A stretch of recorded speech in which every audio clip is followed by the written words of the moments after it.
Hi అండి. అందరు ఎలా ఉన్నారు? బాగున్నారా? మేమైతే చాలా చాలా బాగున్నాము. అందరూ ఛానల్ని అయితే చాలా సపోర్ట్ చేస్తున్నారు. ఇంకా సపోర్ట్ చేయని వాళ్ళు ఎవరైనా ఉంటే, సబ్స్క్రైబ్ చేసుకుని వాళ్ళు ఎవరైనా ఉంటే మాత్రం సబ్స్క్రైబ్ చేసుకొని ఛానల్ని సపోర్ట్ చేయండి. గ్రోతింగ్ అయితే ఇప్పుడిప్పుడే స్టార్ట్ అయింది. చూసిన వాళ్ళు వెంటనే చూసి వెళ్ళిపోకుండా ఒక సబ్స్క్రైబ్తో పాటు ఒక లైక్ కూడా ఇవ్వండి. దాని ద్వారా నాకు ఇంకా కొత్తగా ఏదైనా మీకోసం చేయాలని ఇంట్రెస్ట్ కలుగుతుంది. లేదు అంటే ఇంకా డీలే పడిపోయినట్టు అనిపిస్తూనే ఉంటుంది. మీరు ఇచ్చే ఎంకరేజ్మెంట్ ఏంటి అని అంటే, మీరు ఇచ్చే లైకే నాకు ఎంకరేజ్మెంట్ చేసినట్టు, నాకు బూస్టింగ్ ఇచ్చినట్టు. ఇస్తారని అయితే నేను మనస్ఫూర్తిగా కోరుకుంటున్నాను. ఇక వీడియోలోకి వస్తే గనక నేను బావా షర్ట్స్ అయితే ఐరన్ చేస్తున్నాను. ప్యూర్ కాటన్ షర్ట్స్ అన్నమాట. ఇవి చాలా ముడతలు పడిపోయాయి. చేద్దాం అనుకుంటున్నాను కానీ అస్సలు అవ్వట్లేదు. ఖుషి ఉంటే ఇంకా వీలు ఎట్లా అవుతుందండి, చిన్న పాప కదా. తనని పట్టుకొని చేయడం అంటే చాలా కష్టమైపోతుంది. ఖుషి లేకముందు మాత్రము చిన్నారి అంటే జున్ను ఒక్కతే ఉంది కాబట్టి తను స్కూల్కి వెళ్ళిపోయాక నేను ఖాళీగానే ఉంటే రెగ్యులర్గా చేసేదాన్ని. కానీ ఖుషి వచ్చిన దగ్గర నుండి ఇంకా తనని చూసుకుంటూ, తను ఎక్కువ పడుకోదు. ఖుషి అస్సలు పడుకోదు. డే టైంలో కూడా ఎప్పుడు ఆడుతూనే ఉంటుంది. కాబట్టి ఇంకా తనని పట్టుకొని నేను స్టవ్ దగ్గర కానీ ఈ కరెంట్ అవి వర్క్లు ఏమైనా చేయాలి అని అంటే మాత్రం కొంచెం ఇంట్లో ఎవరైనా అంటే జున్ను వస్తే కానీ, లేదు అని అంటే బావకి వీక్ ఆఫ్ రోజు కానీ అలాంటి రోజు మాత్రమే నేనైతే ఇలాంటి పనులు పెట్టుకుంటాను తప్ప, లేదు అని అంటే చేయను. మళ్ళీ తనని చూసుకోవడం, ఇటు ఏదైనా సడన్ గా మనం ఏదైనా చూసుకోకపోయినా కూడా ఇబ్బంది అయిపోతుంది అన్న కంగారుతో నేనైతే అస్సలు ఖుషిని ఒక్కదాన్ని, నేను ఇద్దరమే ఉన్నప్పుడైతే ఇలాంటి పనులు పెట్టుకోను. అయితే జున్ను స్కూల్ నుండి రాగానే ఇంకా ఐరన్ చేద్దాము పాపం అని చెప్పేసి, బావా షర్ట్స్ అన్ని బాగా ఇదైపోతున్నాయి కదా అని చెప్పేసి ఒక 3 షర్ట్స్ అయితే బాగా ప్యూర్ కాటన్ కదా, ఇంకా అవి 3 అయితే చేసేద్దాం, తర్వాత మిగతావి చేద్దాంలే అని చెప్పేసి చేశాను. నాకు ఐరన్ అంటే మాత్రం అంత పర్ఫెక్ట్ గా అయితే రాదు. ఏదో నాకు తెలిసినంత వరకు స్కూల్ డేస్ లో ఉన్నప్పుడు మా యూనిఫామ్లు కూడా మేము ఇలానే చేసుకునే వాళ్ళమి. అంటే ఐరన్ బాక్స్ తో కాదు, అప్పుడంటే వేడి అన్నాన్ని కానీ, లేదు అని అంటే హాట్ వాటర్ని వేడి చేసి కానీ ఒక చెంబుతో అలా చేసుకునే వాళ్ళం అనమాట మా చిన్నప్పుడు. కానీ ఇప్పుడైతే ఇంటింటికి ఐరన్ బాక్స్లు, లేదు అని అంటే కుదరని వాళ్ళు ఎవరైనా ఉంటే బయట ఇచ్చేసి ఐరన్ చేపించుకుంటారు. కానీ మేమైతే ఐరన్ బయట ఇవ్వను, నేనే చేస్తాను. ఖాళీగానే ఉంటున్నాను కదా, వీలున్నప్పుడు చేసుకుంటే సరిపోయిద్దిలే అని చెప్పేసి నేనైతే మ్యాక్సిమము మా పెళ్ళైన కొత్తలోనే ఐరన్ బాక్స్ తీసేసుకున్నాము. అప్పటి నుండే నేనైతే బావా షర్ట్స్ ఐరన్ చేస్తాను. నాకు వచ్చినట్టయితే చేస్తాను, పర్లేదు. ఇప్పటి వరకు అయితే దేవుడి దయ వల్ల ఏ షర్ట్ కానీ, ఇంకా అప్పుడప్పుడు నా శారీస్ డ్రెస్సెస్ కానీ ఇప్పటివరకు అయితే నేనైతే ఎప్పుడు డ్యామేజ్ అయితే చేయలేదు. అదే కొంచెం టెన్షన్ అనిపిస్తుంది నాకు. ఐరన్ బాక్స్ పట్టుకుంటే ఐరన్ చేసిన దానికంటే ఎక్కువ డ్యామేజ్ అవుతుందేమో అన్న భయమే నాకు ఎక్కువగా ఉంటుంది. ఎందుకంటే కొత్త షర్ట్స్ ఉంటాయి కదా, అందుకు భయం అవుతుంది.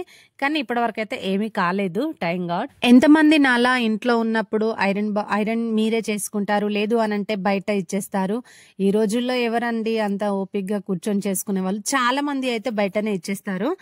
ఎంతమంది నాలా ఇంట్లోనే కూర్చొని నిదానంగా ఓకేలే ఇవాళ ఒక 2 చేసుకున్న రేపు ఇంకొక 2 చేయొచ్చు అన్నట్టు నిదానంగా ఆలోచించేస్తారో కామెంట్ బాక్స్ లో అయితే కామెంట్ చేయండి. చూస్తున్నారు కదా, నేను ఐరన్ చేస్తా ఉంటే ఖుషి ఎంతగా నా వెనకాలే ఆడుతుంది. నన్ను పట్టుకునే ఉండాలి. తనని ఎత్తుకోకపోయినా పర్లేదు కానీ నన్ను పట్టుకొని ఉంటే అదేంటో తనకు ఒక ఆనందం అనమాట, తృప్తి.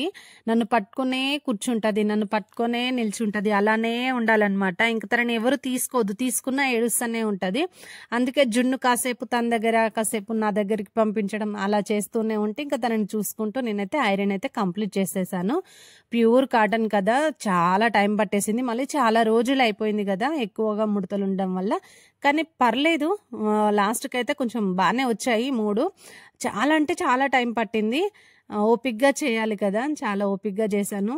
చూడాలి, మీరు చూడండి ఎలా ఉన్నాయో, బాగా చేశానా లేదా, నాకు పర్ఫెక్ట్గా ఐరన్ అయితే వస్తుందా లేదా చూసి అయితే కామెంట్ చేయండి. ఎంతమంది స్కూల్ డేస్ లో ఉన్నప్పుడు వేడి వాటర్ తో కానీ, అన్నంతో కానీ వేడి బాక్స్ లో అలా పెట్టుకొని యూనిఫామ్ ని ఐరన్ చేసుకున్నారో కామెంట్ బాక్స్ లో అయితే కామెంట్ చేయండి. ఇలా చేశాను నేను, బాగున్నాయా, బాగా చేశానా, నాకు చేయొస్తుందా ఐరన్? అంత పర్ఫెక్ట్గా రాదు, నిజంగా చెప్తున్నా, నాకు అంత పర్ఫెక్ట్గా రాదు. కాకపోతే నిదానంగా కూర్చొని చేస్తాను కాబట్టి అలా అయితే చేసేసాను. ఇంకా తర్వాత జున్నుని అయితే చదివిపిస్తున్నాను. అప్పటికి ఖుషి పడుకొని ఉంది. సో తను పడుకొని ఉన్నప్పుడే మనం కొంచెం జున్నుకి ఏమన్నా ఎగ్జామ్ ఎగ్జామ్స్ అయితే ఉన్నాయన్నమాట జున్నుకి. ఇంకా ఎగ్జామ్స్ ఉన్నాయి కాబట్టి తనని కాసేపు చదివిపిస్తేనే కదా తను ఎగ్జామ్ బాగా అటెంప్ట్ చేస్తుంది అని చెప్పేసి ఖుషిని అయితే పడుకోబెట్టేసి జున్నుని చదివిపిస్తున్నాను నేను. ఒక్కొక్కసారి ఎందుకో సడన్ గా అడిగితే మర్చిపోతుంది అనమాట జున్ను. అలా మర్చిపోకూడదమ్మా, గుర్తుపెట్టుకోవాలి నువ్వు అని చెప్పేసి చెప్తున్నాను నేను ఇక్కడ. కొంచెం గద్దిస్తేనే భయపడిపోయి గుర్తుపెట్టుకుంటది. తర్వాత మళ్ళీ అలా కాదమ్మా, ఇలా నువ్వు గుర్తుపెట్టుకోవాలి, రేపు ఎవరైనా మీ స్కూల్లో సడన్ గా అడిగితే నువ్వు ఆన్సర్ ఇవ్వకపోతే ఎగ్జామ్లో రాసినా ఎవరు చూడరు, మార్క్స్ చూడరమ్మా, క్లాస్లో అడగగానే చెప్తేనే గుడ్ గర్ల్ అంటారు అని చెప్పేసి తనకి చెప్తున్నాను అనమాట.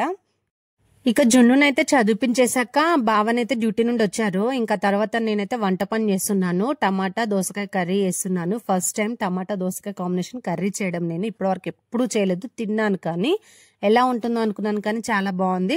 దోసకాయ చట్నీ కూడా బాగుంటుందంట. ఒకసారి ట్రై చేసి అయితే రెసిపీ అనేది నేను ఖచ్చితంగా పెడతాను. క్యాంటీన్లో దోసకాయ కర్రీని తినడం వల్ల చాలా మంది అవాయిడ్ చేస్తారు దోసకాయని, కానీ చాలా టేస్టీగా ఉంది, చాలా బాగా వచ్చింది.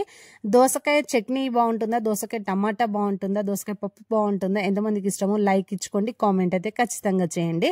ఇంకా మేము నైట్ తినేసాక అయితే బాసన్లు అయితే కడిగేసుకున్నాను నైటే. ఎందుకు అనంటే మార్నింగ్ మళ్ళీ లేవగానే మనం గవ్వ వంట పని చేసేసుకుంటే ఈజీగా ఉంటుంది కదా అని చెప్పేసి ఇంకా మేము తినేసాక అన్ని కడిగేసాము. మా ఫ్రెండ్ వాళ్ళు వచ్చారనమాట, వాళ్ళతో కాసేపు మాట్లాడేసి అందరం కలిసి భోజనం చేశాకే నేనైతే బాసనలు అనేది కడుగుతున్నాను వాళ్ళు వెళ్ళిపోయాక. ఇక్కడ బావ వీడియో తీస్తున్నాడు. బావ నేను ఇద్దరం మాట్లాడుకుంటూ నేనైతే బాసనలు కడుగుతున్నా, బావ అయితే వీడియో తీస్తున్నాడు అనమాట.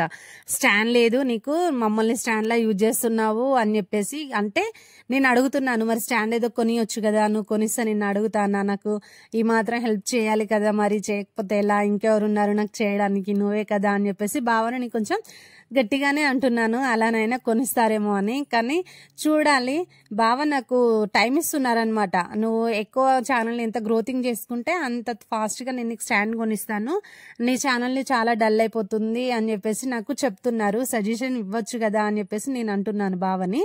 అందుకే అంత సీరియస్గా పెట్టాను. ఇంకా బాసనలన్నీ అయిపోయాయి, స్టవ్ కూడా క్లీన్ చేసుకుని అయితే పెట్టేసుకున్నాను. మార్నింగ్ లేవగానే ఫ్రెష్గా వంట స్టార్ట్ చేసుకోవచ్చు కదా అని చెప్పేసి ఇంకా మార్నింగ్ వంట చేసేసుకున్నాక జున్నును ఒకసారి చూడండి. ఈరోజు నీ ఎరేజర్ వేసిండారే, ఏం చేసినావు? ఎరేజర్ కొరికినావా, ఎవరికన్నా ఇచ్చినావా? మరేం చేసినావు చూపించు. ఎరేజర్ ఏం చేసి మీ పిల్లలు కూడా ఇలానే చేస్తారా? కామెంట్ అయితే చేయండి, లైక్ చేయండి, షేర్ చేయండి.